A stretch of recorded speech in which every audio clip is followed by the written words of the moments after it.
How's it going, guys? I'm James from Kit Guru, and today we're looking at a new compact mid-tower case from Fractal Design. This is actually the latest addition to the Define 7 series, and any of you that are familiar with the Define series, you'll probably be able to work that out from the front panel design, which has not really changed a great deal through the last few revisions. The Define 7 series already includes the Define 7 and the Define 7 XL.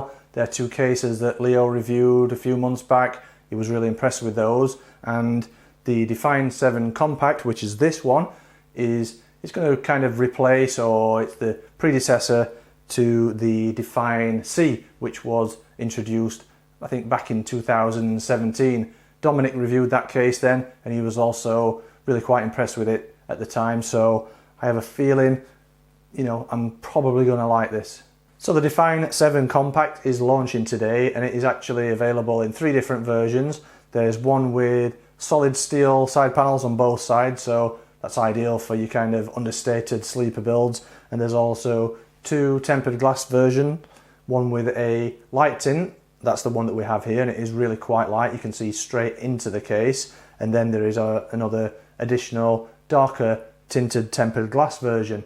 The solid steel side panel version, that is priced at £96.99, and then both of the tempered glass versions are priced at £106.99. So they're not exactly cheap, but also they're not going to break the bank. So according to Fractal Design, what they've done with the Define 7 Compact is they've kind of taken all the strongest features from the Define 7 series and then kind of shrunk them down and rolled them into this new compact chassis.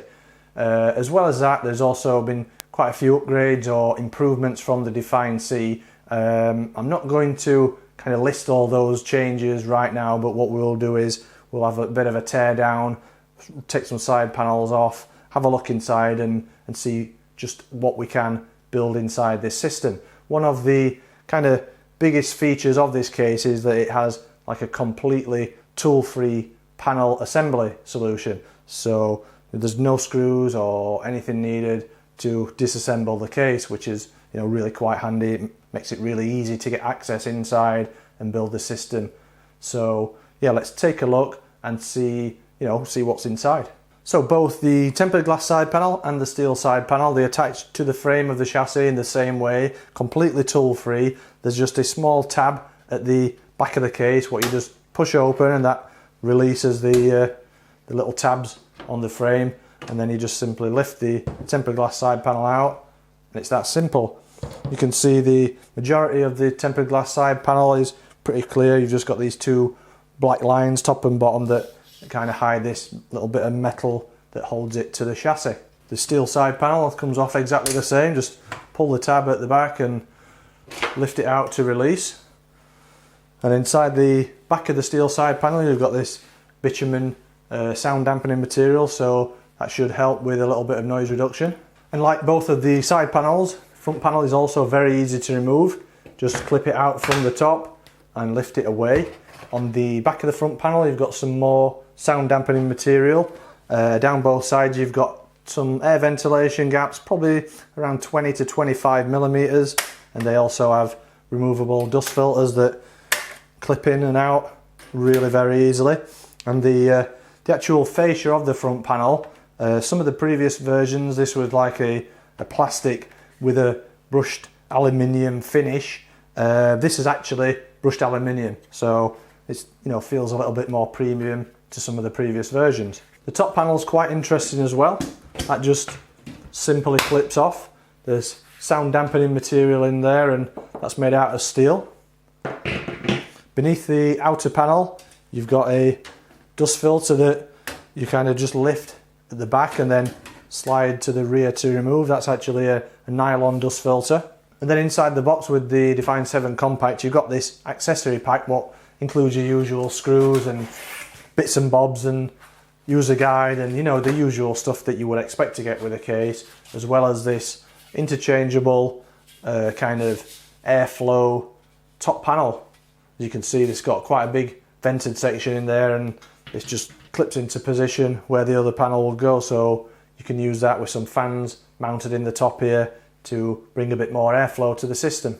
So as we often find with these really compact mid-tower cases, and this is really a compact design, it's really not much bigger than some micro ATX chassis on the market, we often find that you can be sort of limited with cooling options. Especially in the top panel, it can be a struggle to fit fans or radiators up here because of space to the motherboard. This is kind of a problem in this case as well, but Fractal Design do say that you can fit either 220mm fans or 240mm fans in the top, and there's also room to squeeze in a 240mm radiator, but that is the limitation with that is you can't have motherboard components higher than 40mm, so if you've got tall RAM, you're really going to struggle to fit a 240mm rad up in the roof. However, there is quite generous amount of space at the front of the case for cooling. There's a 140mm Dynamic X2 GP14 fan that comes pre-installed at the front. However, you can obviously remove that and install either 3 120mm fans or 2 140mm fans, or up to a 360mm radiator, so that includes a 240, 280 or a 360 that can be installed at the front, which is really quite impressive for this size case. And then along the bottom of the case you've got this full cover power supply shroud with a bit of a vented section on it, and then right at the front of the shroud are these two removable plastic pieces that give you a bit more space or a bit more room for a radiator with fans attached. So being a mid-tower chassis, this supports up to a ATX motherboard, so that includes a mini ITX, micro ATX or a full-size ATX motherboard. There's quite generous cable management cutouts, and the majority of them, which I'm really happy to say, have got rubber grommets fitted. That's something I really like to see.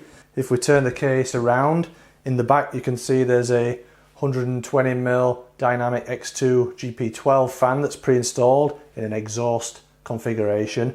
And then you've got usual 7 PCI Express expansion slots, and then at the bottom there's another nice feature that we like to see is this removable power supply bracket. So that obviously bolt that straight onto your power supply first, and then you can install the power supply from the back, which usually makes it easier than trying to get it in from the side. And then on the right hand side of the case, or the less glamorous side as I like to call it, you've got more cable management options. There's Velcro straps down either side for tying cables down to, and then towards the centre you've got these eyelets here to use zip ties to tie additional cables down, and then you can see the cable cutouts with the grommets fitted more clearly.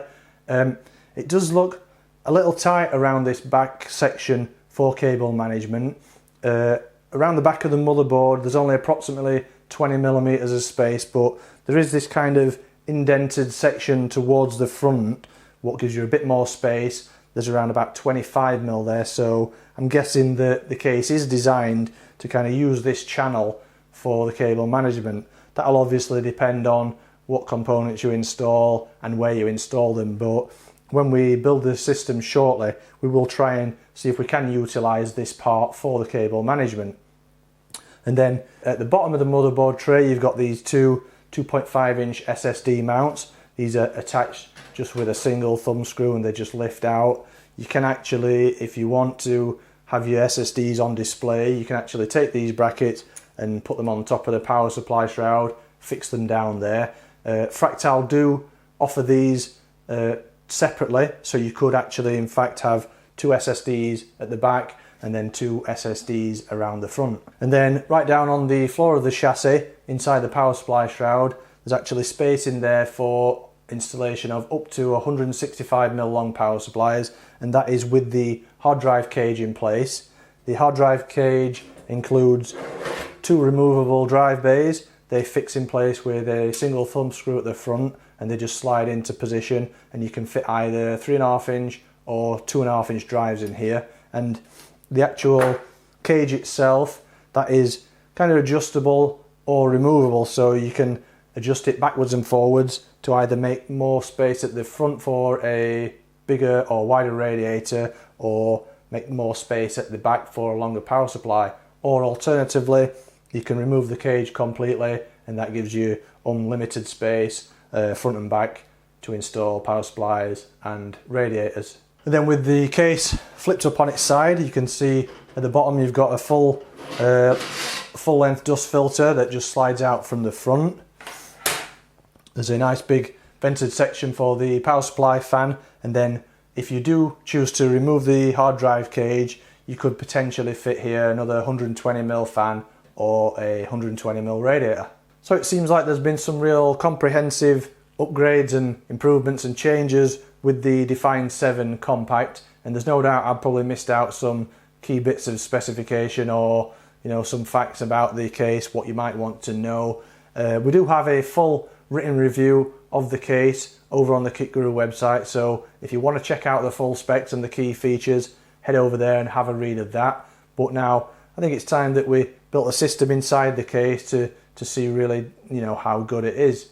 For the system, we'll be using an AMD Ryzen 5 3600X CPU, an Asus ROG Strix X570 Gaming E motherboard, a Gigabyte RTX 2070 Super Gaming OC graphics card, 32GB of G-Skill Trident Z RGB memory, and then we'll be using a Fractal Design ION Plus 860p power supply and a Fractal Celsius Plus S28 CPU cooler to keep with the Fractal theme. And then we might do some alteration and some messing around with fan configuration, so we've got some extra Fractal Design fans to have a play around with. So let's get on and see what we can do.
So as you'll have seen from the time lapse, we've got a system built up inside the case now. It's all up and running and working as it should be. We've been running some thermal performance tests so we can see how the case copes with cooling the CPU and the GPU. For the build, we actually moved the 140mm pre-installed fan up to the top of the case from the front, and then we've fitted this high airflow alternative top panel. So we moved that fan so that we could fit the 280mm AIO cooler at the front.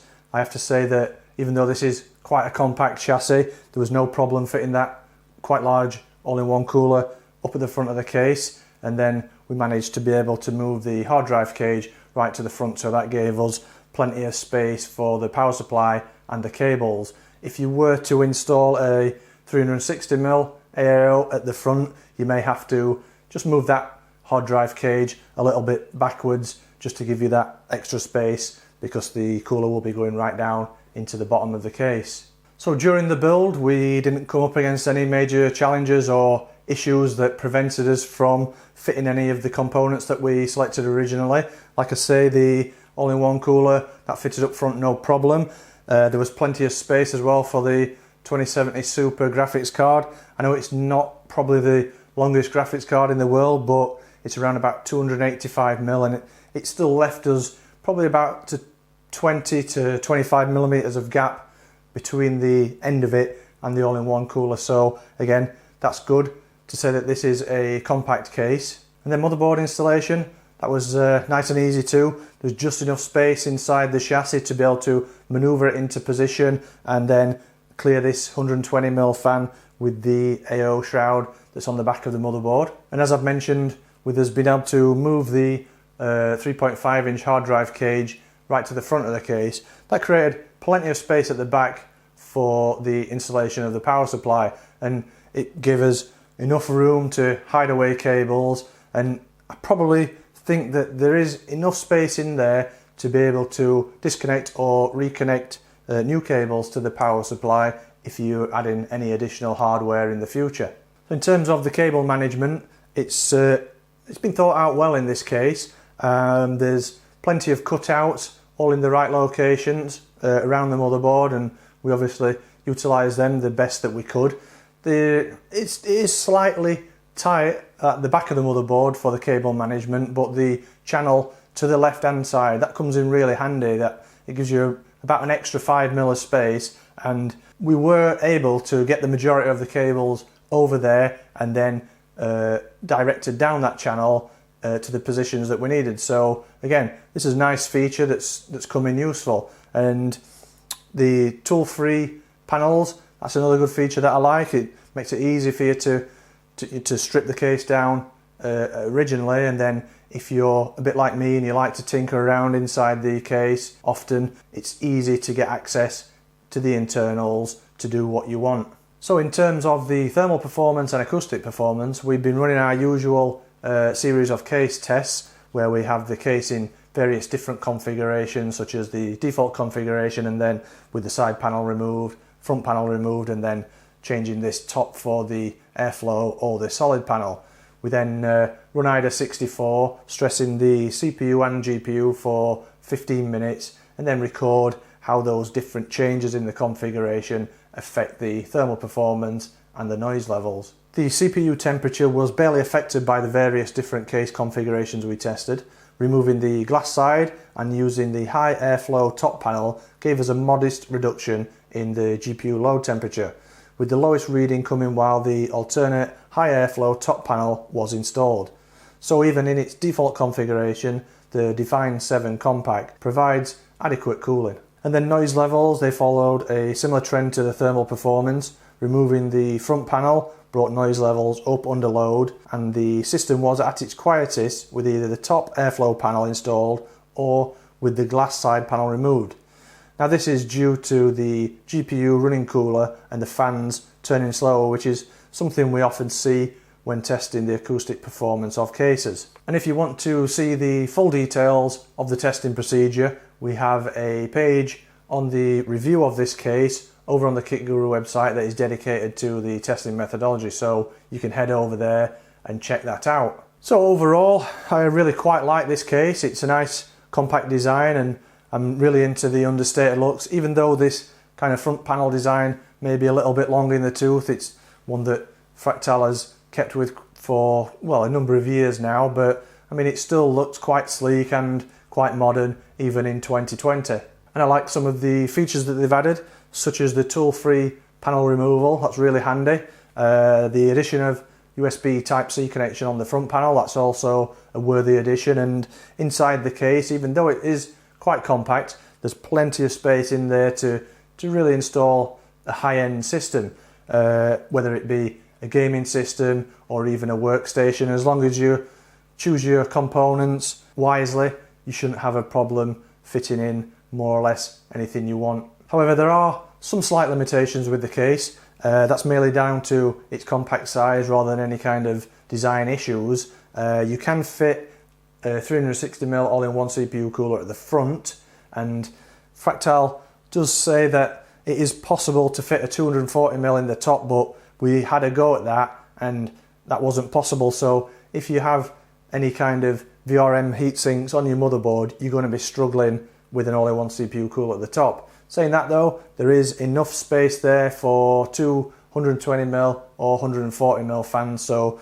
there are some options to help with the airflow, especially when you've got this high airflow top panel installed. So my only slight reservation with this case is the price at over £100. We've seen other cases of a similar size and similar features, such as a full tempered glass window and a power supply shroud, and you know, the usual things you get nowadays. We've seen those cases at quite a considerably cheaper price recently, so that may be something you might have to think about if you're planning a build and thinking of using this case. But maybe the extra features and the high build quality that you get with this case, maybe that might outweigh the cost for you. That's up to you to decide. So I hope you've enjoyed watching our review of the Fractal Define 7 Compact. If you have, then give us a thumbs up and don't forget to hit that subscribe button down below. We also have our Facebook and Twitter pages where you can discuss what you think about this case with other Kit Guru readers and viewers. And then there's obviously the full detailed written review over on the Kit Guru website. I've been James for Kit Guru. Thank you for watching.